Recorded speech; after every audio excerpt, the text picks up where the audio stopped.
En esta etapa, la válvula reductora de presión está cerrada. El manómetro P1 indica que la presión aguas arriba de la válvula es alta, mientras que el manómetro P2 de aguas abajo indica que la tubería de suministro del consumidor está vacía.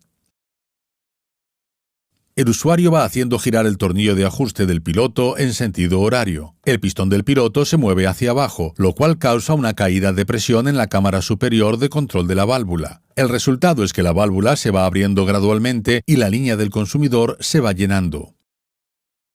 La presión aguas abajo se estabiliza en la zona verde del manómetro P2. Como se ilustra en el diagrama, el flujo a través de la válvula en esta etapa es constante y la presión aguas arriba P1 se reduce a los valores indicados en la zona verde del manómetro de aguas abajo P2.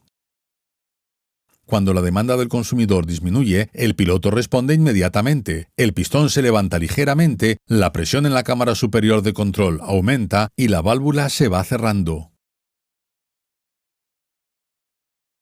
La operación de la válvula se estabiliza y, como se ve en el diagrama, la presión aguas abajo P2 permanece estable durante una caída en el flujo, mientras que la presión aguas arriba P1 aumenta. Toda disminución adicional en la demanda del consumidor conduce a un aumento adicional en la presión aguas arriba P1 y a una reducción adicional en el flujo del sistema. Observe que la presión aguas abajo P2 permanece estable en los valores de la zona verde durante todo este proceso. Toda disminución adicional en la demanda del consumidor hasta un valor de 0 conducirá al cierre total de la válvula. Como se ilustra en el diagrama, si el flujo es igual a 0, la presión aguas arriba es muy alta y pese a que la válvula está cerrada, la presión aguas abajo permanece estable en su punto prefijado.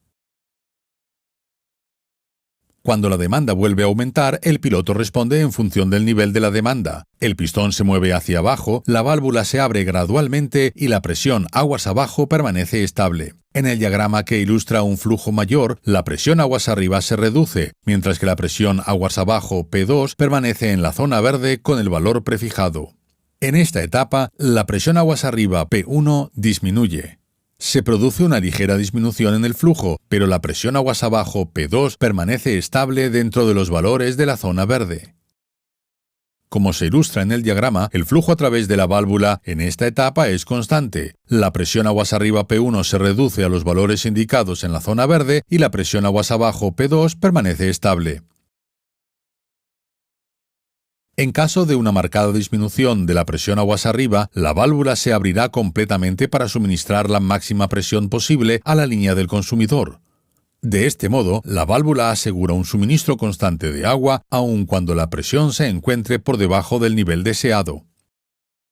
Cuando la presión aguas arriba vuelve a subir, la válvula responde mediante un cierre gradual y así mantiene la presión aguas abajo P2 dentro de los valores de su zona verde. Como se ilustra en el diagrama, la válvula mantiene constante la presión aguas abajo aun cuando la presión aguas arriba se eleve a un nivel muy alto. Como se ha visto en esta filmación, la válvula de control reductora de presión de Vermad reduce la presión alta aguas arriba a una presión menor y constante aguas abajo, sin que le afecten las fluctuaciones en la demanda o en la presión aguas arriba.